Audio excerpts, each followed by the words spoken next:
modo più riassorto nero.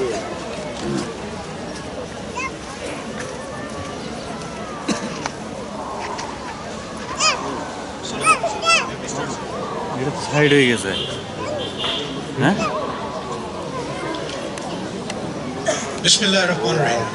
উপস্থিত প্রিয় এলাকাবাসী ও শীতার্থ জনসাধারণ এবং উপস্থিত বিজিবির সম্মানিত অফিসার, জুনিয়র কর্মকর্তা ও অন্যান্য পদবী সদস্যবৃন্দ, আপনাদের সকলকে জানাই আন্তরিক শুভেচ্ছা। আসসালামু আলাইকুম। সম্মানিত উপস্থিতি, আপনারা জানেন যে সাম্প্রতিক সময়ে শীতের তীব্রতা অস্বাভাবিকভাবে বৃদ্ধি পেয়েছে।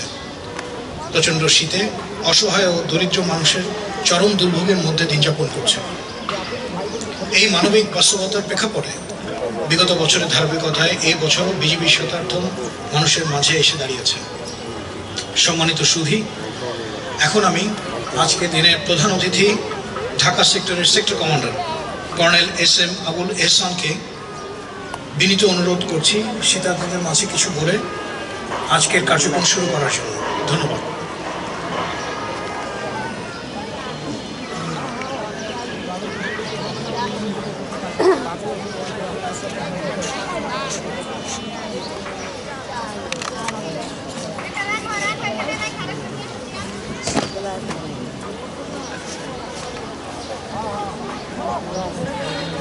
বিসমিল্লাহির রহমানির রহিম।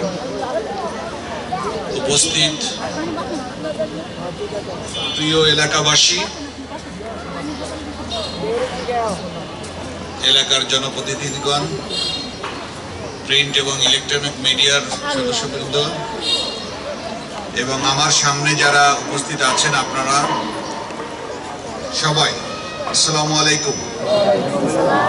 আপনাদের উপর আল্লাহর রহমত বর্ষিত হোক সব দিক দিয়ে, এই দোয়া কামনা করি। আপনাদের সকল সমস্যার সমাধান হয়তো আমরা দিতে পারবো না, কিন্তু আপনাদের মুখে যদি যারা এই সীমান্ত সুরক্ষার কাজে নিয়োজিত, আমরা শুধু সীমান্ত রক্ষার কাজে নিয়োজিত না, আমরা এই বেসামরিক প্রশাসনকে সহায়তা করি আইন শৃঙ্খলা রক্ষার্থে। দেশের দুর্যোগে আমরা সবার পাশে দাঁড়াই। আর্ত মানবতার সেবায় আমরা সীমান্তে যেখানে সবাই যেতে পারে না, সেখানে আমাদের এই বর্ডার গার্ড বাংলাদেশ যে বাহিনীটা আছে, আমরা সবাই যারা দুস্থ অসহায় মানুষের পাশে আমরা দাঁড়াই। সাম্প্রতিক সময়ে শীতের তীব্রতা বেড়ে যাওয়ায় আমাদের শ্রদ্ধেয় মহাপরিচালক আছে বাহিনী প্রধান, বুঝতে পেরেছেন? এই বাহিনী প্রধানের উনি খুব আন্তরিক, সাধারণ মানুষের পাশে উনি দাঁড়াতে পছন্দ করেন। তো ওনার নির্দেশনায় এই সীমান্তের, এই যে বাংলাদেশের চারপাশে যে সীমান্ত আছে, এই সীমান্তের যারা দুস্থ অসহায় আছে তাদের মাঝেও শীত বস্ত্র বিতরণ করা হয়েছে।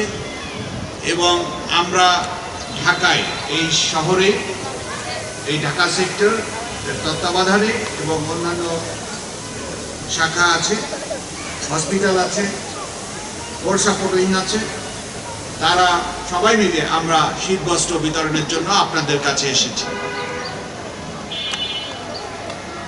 আমাদের উদ্দেশ্য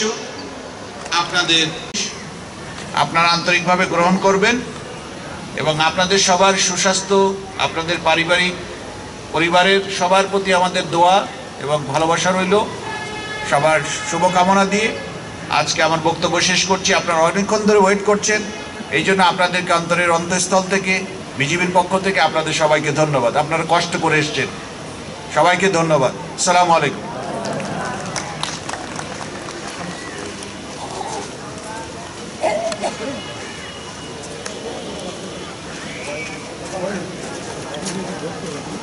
Gracias.